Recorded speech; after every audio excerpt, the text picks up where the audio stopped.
all the way from the roots, and we are almost at the terminal level of brachial plexus. At the level of axilla, so let's first see the anatomy, how it is in the axillary region. The neurovascular bundle is encapsulated by investing fascia, the conjoint tendon, and the medial border of coracobrachialis. If you see this image, you can see the neurovascular bundle is surrounded by the investing fascia. This is the conjoint tendon, and this is the coracobrachialis, and the medial border of coracobrachialis forms the lateral wall of this neurovascular bundle. So this is our area of interest. This is where we are going to give the block. This is another cross-sectional image. And again, if you see, this compartment is divided into multiple sub-compartments by thin facial septum. Okay, so it is necessary to target individual nerves and block for optimal block. I mean, if you want the block to work for sure, it is ideal that you target the nerves and block, because maybe if you give around this nerve, it may not spread till this area because there are thin facial septa separating these nerves. And here the nerves are located around the axillary artery, okay, and they are related to the axillary artery in particular way. Usually the median nerve is anterior or anterolateral to the artery, ulnar nerve is anteromedial, radial nerve is posterior, and the musculocutaneous nerve is seen within the belly of coracobrachialis or sometimes between biceps and coracobrachialis. If you see this, see the median nerve is anterolateral or anterior, lateral, ulnar nerve is anteromedial, radial nerve is posterior. Okay, and musculocutaneous nerve is found here within the coracobrachialis muscle. Indication of this block, anesthesia or analgesia of upper limb below the elbow. These three nerves you are supposed to remember. Your surgery, if it is going to involve these three nerves, then axillary brachial plexus block is not going to work. As it was previously discussed, if you are giving an infraclavicular classical lateral infraclavicular block, again your shoulder analgesia will not be achieved. Same applies to axillary brachial plexus block as well, because you are furthermore distal. Suprascapular nerve is not going to get covered, which innervates the shoulder joint. Intercostal brachial nerve again has to be blocked separately by infiltrating. Axillary nerve, again it is not going to get blocked with in the axillary brachial plexus block. Again, don't confuse, axillary nerve block is different, axillary approach to brachial plexus block is different. So this does not cover because that is branched off much more proximally. Okay, so block preparation, routine RA preparation, informed consent, IV access, monitors, last kit, strict asepsis, anxiolysis as needed. Linear probe will be sufficient because it is a superficial block, and 50 millimeter echogenic needle is again sufficient because it's not a very deep block. Ideal volume of injection is 20 to 25 ml, not more than 25 ml, it's not required. Drug, again depending on your indication, anesthesia or analgesia, you can choose the drug based on that. Positioning, yes. So ergonomics is important again. For axillary brachial plexus block, the arm has to be abducted and externally rotated. Okay, the arm has to be abducted and externally rotated so that axilla is exposed. There are two ways people give the block. So I prefer doing this. I prefer to stay in the head end of the patient. Monitor will be right in front of me, and the probe, needling, everything will be in line with my eye and the monitor. Okay, so by this, my non-dominant hand will be holding the probe, my dominant hand will be needling. Alternatively, what people do is they stand on the side, they are going to block, the monitor will be right opposite to them, like on the other side. Here the probe and needle will be transverse. Okay, so in this case, if I am a right-sided person, so if I am going to block the right upper limb, I might have to hold the probe with my dominant hand, and my needling will be with the non-dominant hand, which will not be like possible in with the beginners at least. Okay, we'll have to do the needling with your non-dominant hand. So this is better, but it can be done this way also. If you are comfortable needling with the non-dominant hand, then even this way you can give the block. Probe placement. So this is where we are going to get the cross-sectional image when you keep the probe almost just distal to the head of humerus. So it is transversely placed over the pectoral fold. We are going to identify the standard structure. Anywhere you are going to give a block, you always go systematically. You first look for standard anatomical landmarks which does not have any variation. So we are going to look for the axillary artery, then look for the conjoint tendon, then look for the coracobrachialis, which forms the boundary of the neurovascular bundle. Okay, so now after identifying all these things, we know that the nerves are going to be located around the axillary artery in different positions. Okay, so this is where we are going to keep the probe over the pectoral fold. Yeah. So how do we identify the nerve? Radial will always be on top of the conjoint tendon. If you see any hyperechoic structure on top of the conjoint tendon, it is going to be the radial nerve. 1. Median nerve, we know it is located laterally or anterolaterally to the axillary artery. So it is located usually between 9 to 12 o'clock position to the axillary artery, but again we'll discuss the variation in the next slide. Ulnar nerve is usually present between the median and the radial, usually in 12 to 3 o'clock position or 2 to 4 o'clock position. So that is where ulnar nerve is usually located, and these three nerves are very prominently seen. Along with this, there is a very small nerve located which is medial cutaneous nerve of forearm. Okay, so when you usually don't target the medial cutaneous nerve of forearm when you give axillary brachial plexus block, you target median, ulnar, radial and musculocutaneous, but by giving drug around these nerves, that is a gift, like that will get blocked.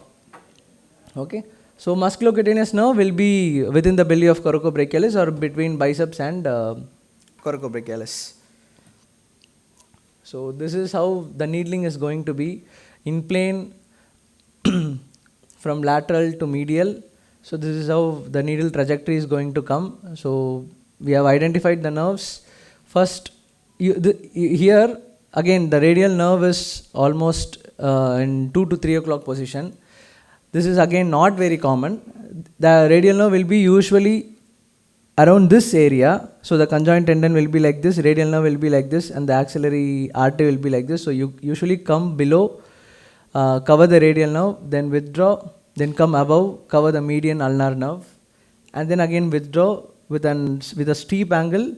You block this musculocutaneous nerve. Make sure that you don't give intraneural. Okay, so here you don't get the needle here. You just get the needle here, give the drug so that the drug will spread around the nerve.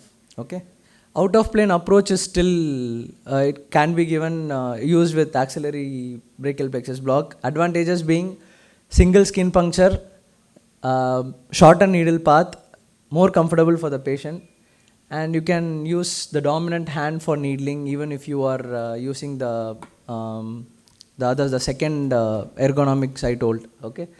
Limitations, again it requires expertise to get the needle tip under your probe. Here again for this the drug is your, let me go back to this slide. Yeah. So for out of plane you get the needle, first get the needle between median and ulnar. So inject like 1 or 2 ml. So you will basically to hydrodissect. Okay. Then you get the space. Make the needle travel through that space, reach the posterior compartment. I told you, if you remember, again this area is divided by thin facial sheath into anterior and posterior compartment. Anterior compartment will be having median ulnar, posterior will be having radial. So you first cross, reach the radial, give like at least 5 to 8 ml of drug there. Then again come out, cover the anterior compartment. Okay, that is how we do with out of plane. And again withdraw, direct towards the musculocutaneous, block the musculocutaneous and come out. So with single prick, you can block all the branches. One important and interesting slide. See, the first image shows the common location of median, ulnar and radial and musculocutaneous nerve. So median is usually located here, ulnar is usually located here, radial and musculocutaneous is usually here.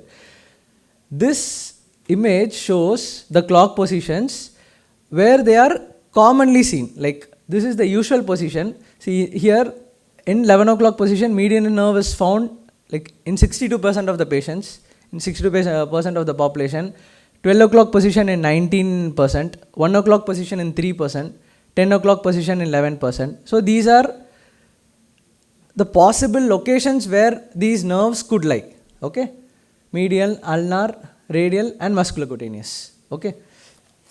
Next slide shows the most, uncommon or finding the branches in these positions are still, you can still see. Like you can see, just focus on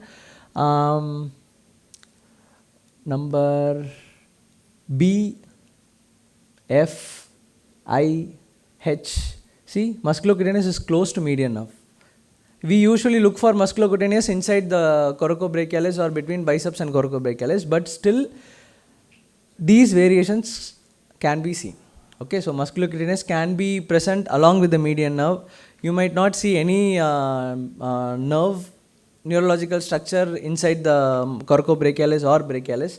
So even these are very rare anatomical variations, but this can be seen. You should have in mind that when you scan an axillary region, you can get any surprise.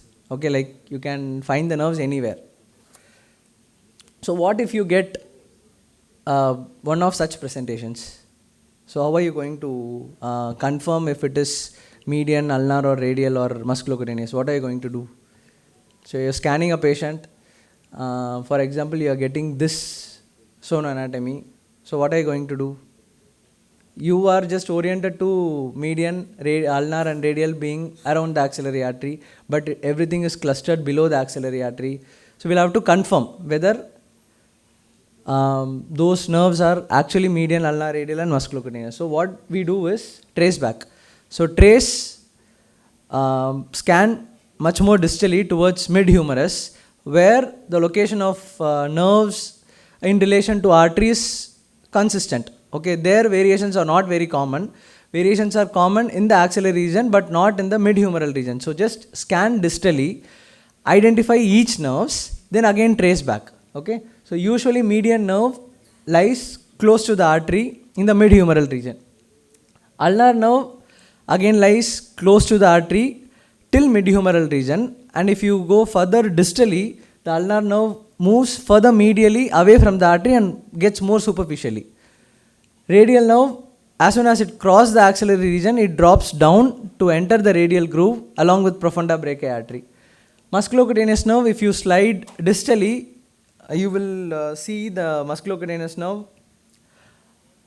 running in this groove. Initially it will be here, and when you scan distally, you will see the musculocutaneous nerve moving like a mouse in this region.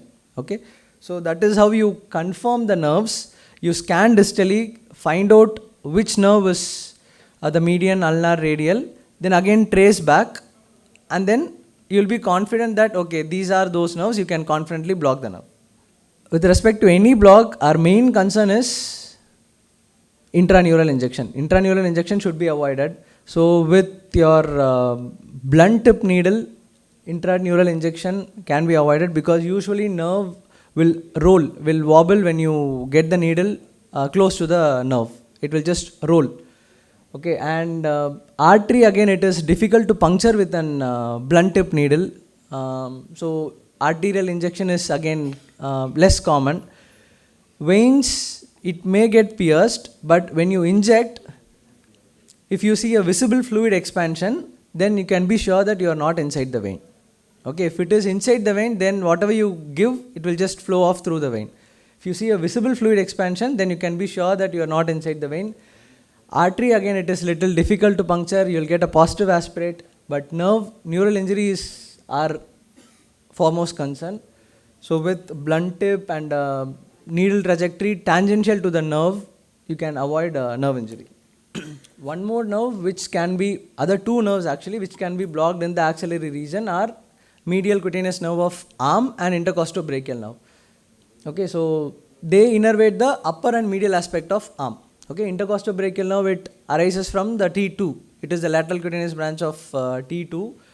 It runs over the anterior surface of latissimus dorsi. You can see here. So this is the latissimus dorsi. You can see intercostobrachial nerve coming out of the chest wall.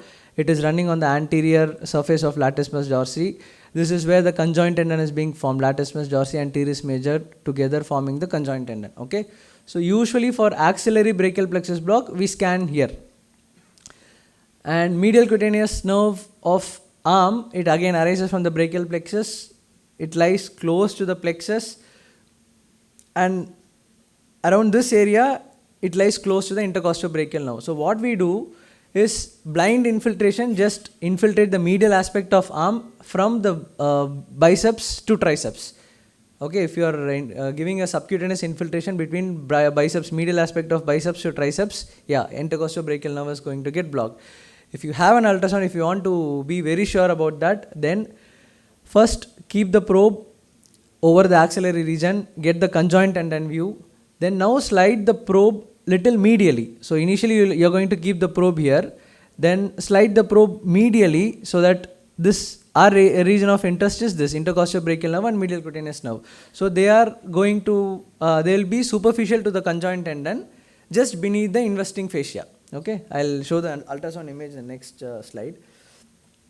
So this is our classical axillary brachial plexus block sonoanatomy. Okay, so the probe is kept here.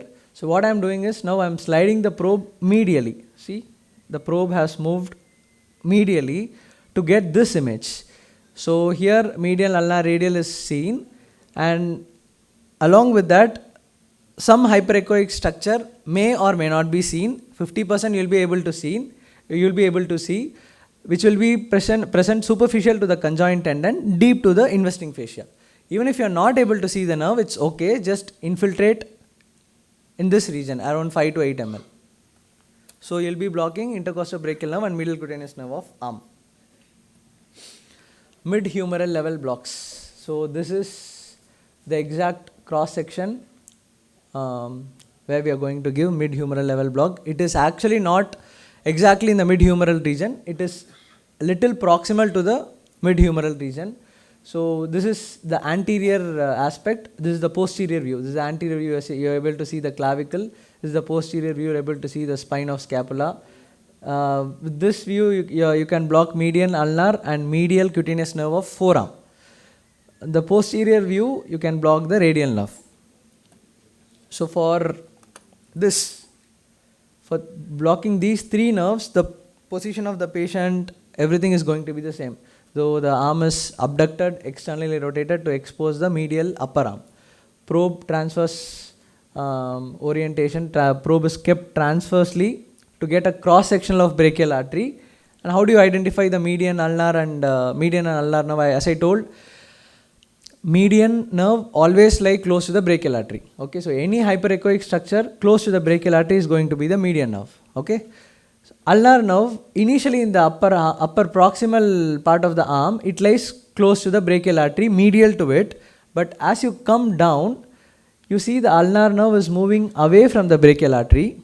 It is getting more superficial and medial. Okay, so this is medial, this is lateral, this is superficial.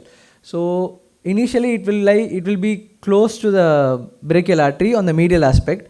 As you come down, see the ulnar nerve is moving much more medially, it's getting more superficial and moving away from the brachial artery. Okay, so that is how we identify the median and ulnar. In plane or out of plane, around 5 to 8 ml of drug is sufficient. So median and ulnar nerve can be blocked this way. Same. So same probe position, same patient position, you're blocking, and again 5 to 8 ml would be sufficient. For medial cutaneous nerve of forearm, again the probe position is going to be the same. Patient position abducted, externally rotated, you are exposing the medial upper arm. Again, probe placement is same transversely to get a cross-sectional view of brachial artery. But most important thing here is release the probe pressure. Okay. So when you release the probe pressure, your basilic vein will expand. So this is the basilic vein which has expanded with just a gentle contact, and we know that the medial cutaneous nerve of forearm is going to travel along with the basilic vein. So if you see any hyperechoic structure around the basilic vein, just go and block it. Sometimes it may be even divided. There will be two hyperechoic structure, one on each side of the basilic vein. If you are not able to see, it is still okay. Then infiltrate around the basilic vein, you will still be blocking the medial cutaneous nerve of forearm. Again, 5 to 8 ml of local anesthetic is sufficient. Radial nerve. We know the radial nerve, as it crosses the axilla, it enters the posterior aspect, it drops down, winds around the radial groove along with profunda brachii. So with arm externally rotated and abducted, it won't be possible to see trace the radial nerve. So the arm is adducted, internally rotated, so that the hand touches the contralateral shoulder. Okay, so this is our area of interest. Again, the probe is kept transversely. Look for the humerus. Okay, you will see a pulsating structure along with the honeycomb appearance over the humerus, just above the, just superficial to the humerus, which will be your profunda brachii and the radial nerve traveling together. And just before the nerve enters the radial groove and leaves the radial groove, your posterior cutaneous nerve of forearm will be given off. Okay, if you want to block the posterior cutaneous nerve of forearm, this aspect, I mean the nerve supplying this aspect, if you want to block that nerve also, then you'll have to block it much more proximally where it enters the radial groove. Okay, once it enters the radial groove, that nerve will be given off. Okay, at the mid-humeral region, that will be given off. That nerve will travel gradually or superficially, and it will supply the posterior aspect of the forearm. Okay, if you want to block that, then it has to be blocked at the level of radial groove. Again, since radial nerve being thicker, at least 8 to 10 ml of local anesthetic is required to block the nerve. Thank you. Good morning, all of you. Once again, I thank the entire organizing team and Dr. Balaji and Suresh for giving this opportunity. 10-15 years ago, we would not receive much of, we might not received much obese patients, and the obese population is, number of obese populations continuously increasing, and definitely some of the cases need general anesthesia also. Those cases need good analgesia for shoulder, either for arthroscopy or replacement surgery. So they require GA. At the same time, they need phrenic nerve sparing block. So in that particular situation, we need this block, that is axillary nerve block, along with suprascapular nerve. So shoulder joint, so we have to understand this is a purely analgesic block along with GA, either for shoulder replacement or shoulder arthroscopic surgeries. So nowadays, when as I told before, 10-15 years ago, we hardly see patients with CPAP coming for surgery.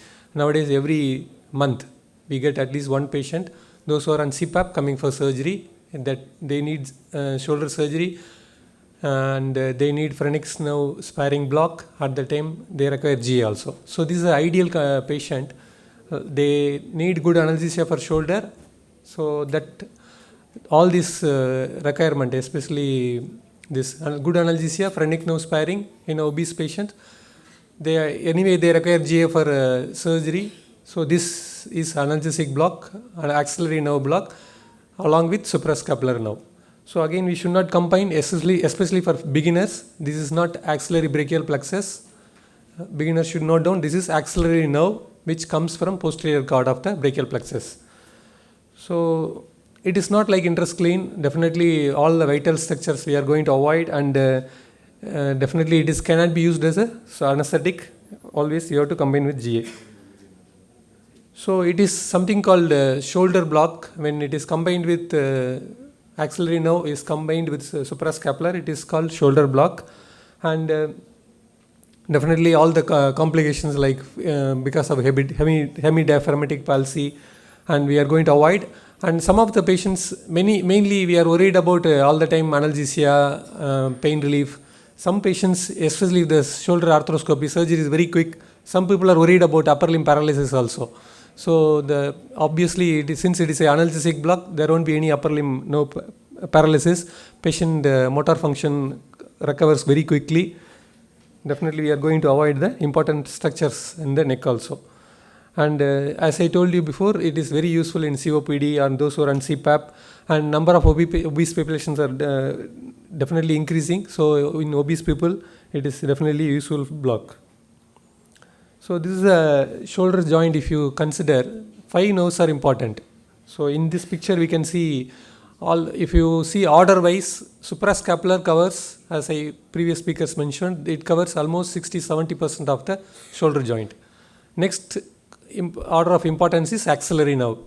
So another all the remaining nerves like suprascapular nerve and the next picture will give another, then this musculocutaneous nerve and lateral pectoral nerves, they also contribute to some extent.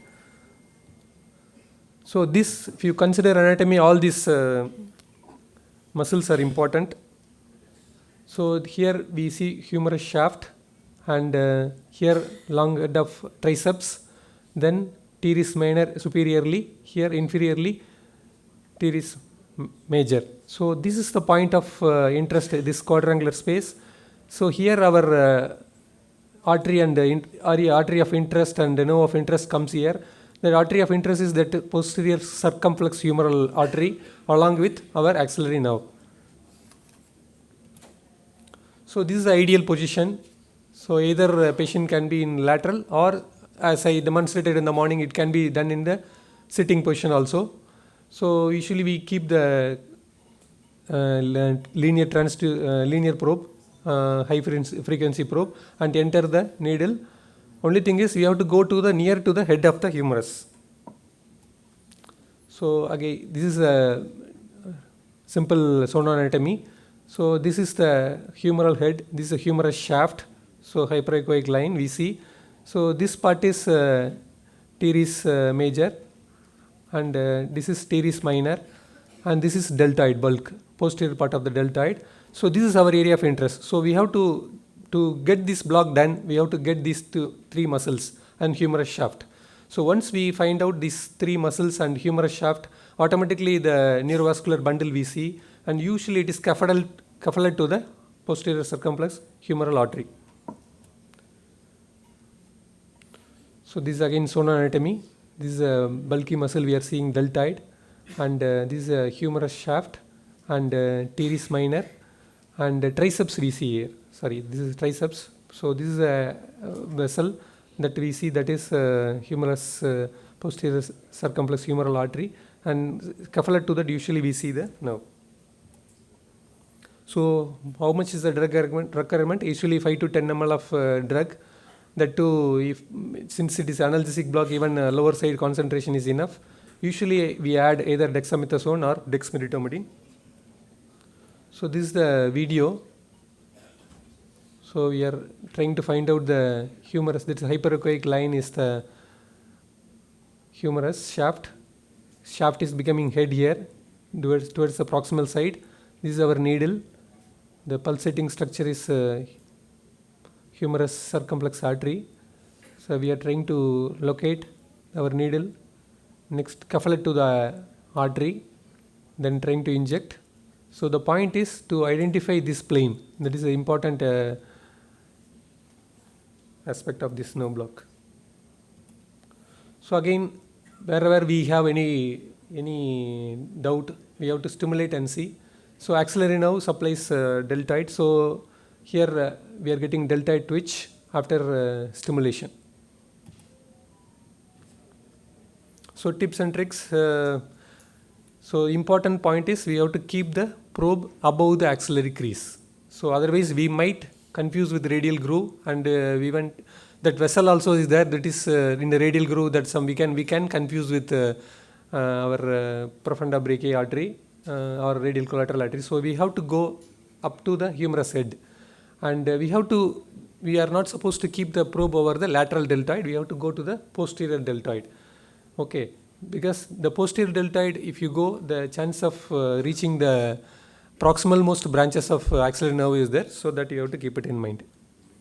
So one more interesting, this block I have never given, but it has come to the recent literature. So it might I feel it might come up in a big way, because it is combining suprascapular and axillary in a interfacial plane. So recent update or anywhere if you go, lot of talk is about interfacial plane block. Anyway, it is a block of analgesic interest only. So this plane is between this interfacial plane block between infraspinatus and teres minor. So this is again analgesic block, single site injection. Only thing is, just literature started coming up in the recent RAPM, that is regional anesthesia pain medicine. So probably if someone started giving, this is one of the alternative to double injection, where we give suprascapular separately and axillary. So this is a point of probe position. If you keep posteriorly over the head of humerus, you can see this infraspinatus, and this is a humeral head. This is a teres minor. So this is a junction you have to look for. It is the first step. So next step, our whatever routine anatomy where we see teres minor and circumflex humeral where we see look for axillary nerve. This is the second probe position. So you have to slide the probe little down. Then again you shift the probe just towards the medial side, away from little that glenohumeral joint. If you see, then again only these two muscles become more prominent. This is a plane, or a plane of interest. It is the interfacial plane. Then finally, if you probe the probe further towards the infraspinatus, this is the plane where our suprascapular nerve also comes for this, our suprascapular notch. So this is the plane of interest. Here, if you give both suprascapular and axillary nerve can be blocked in a single plane. Thank you.